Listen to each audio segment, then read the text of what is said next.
In the late 1950s, while NASA was racing to the moon, the US Air Force had their own secret project, a reusable spaceplane that could launch on a rocket, fly into orbit, and then glide home on a runway landing.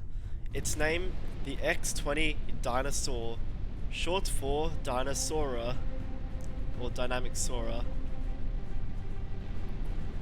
The Dyna-Soar was designed by Boeing, and it looked like something straight out of the science fiction.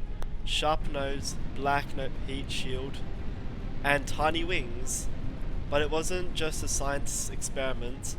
The Air Force wanted it for military missions, reconnaissance, satellite inspection, and maybe even as a space bomber.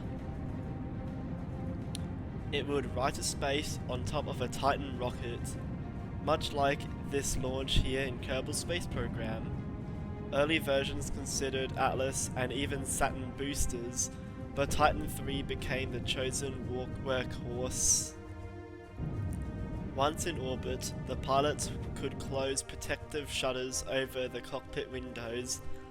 These weren't thrown away, they were sliding covers, shielding the glass from the brutal heat of reentry.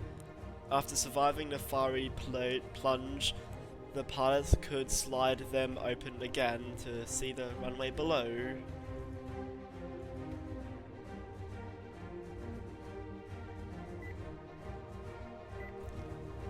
Unlike Mercury or Gemini capsules, which splashed down into the ocean, Dyna-Soar would glide through the atmosphere like a jet.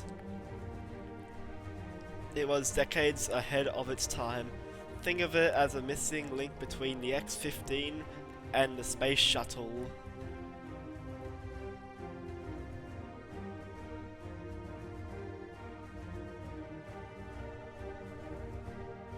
But there was a problem. The project had no clear mission. NASA already had Gemini for astronauts, and spy satellites were quickly replaced crew recon in 1963.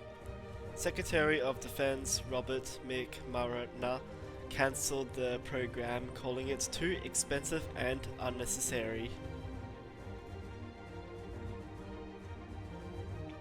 The X-15 never flew, but its technology and design lived on. Lessons from Dyna-Soar shaped the Space Shuttle, and today we see echoes of it in the X-37B spaceplane, still flying secret missions for the Air Force.